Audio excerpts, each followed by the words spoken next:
તો સવારનું કામમાં બધું પતી ગયું છે. ગાજર ફ્રીજમાંથી કાઢ્યા છે.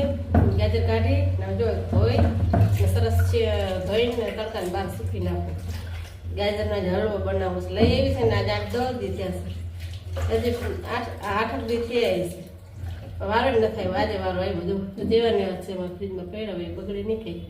આજ બનાવી નાખું. ધોઈને હામાં રાખું ને નજર હામાં હોય તો છીણ કરીને પછી બનાવતા વાર ન લાગે. એમાંથી ફ્રીજમાં પડ્યા હોય ને એટલે યાદ ન આવે. આજે યાદ આવી ગઈ ને તો કાઢી લીધા. હવે જો તારે નેતરવા રાખી દઉં. સાફ થઈ જાય ને પછી છીણ કરી નાખીશ. ગાજરને બહુ બધું મીઠું મીઠું ભાવે.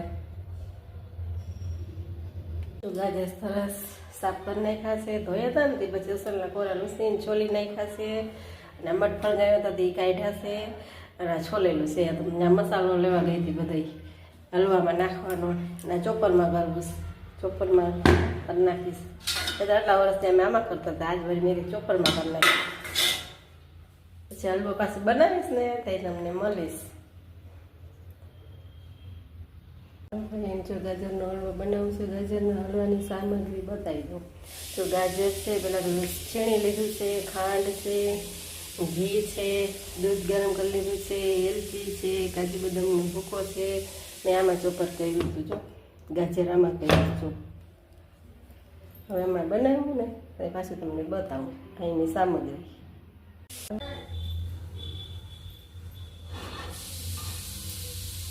ગેસ પેટાવી દીધો છે. હવે ઘી નાખી છે એમાં.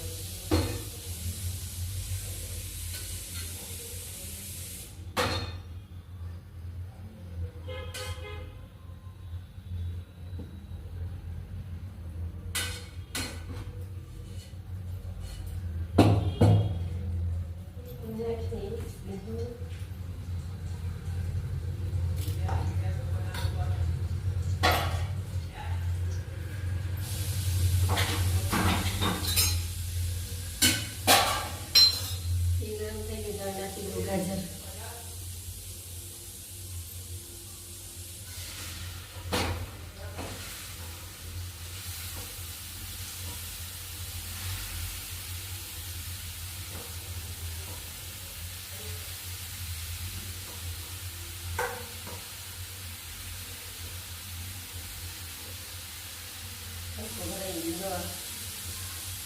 ચડી જાય ને થઈ ગયું. એમાં ચડી ગયું છે. હવે એમાં નાખી દઉં ગરમ કરેલું દૂધ.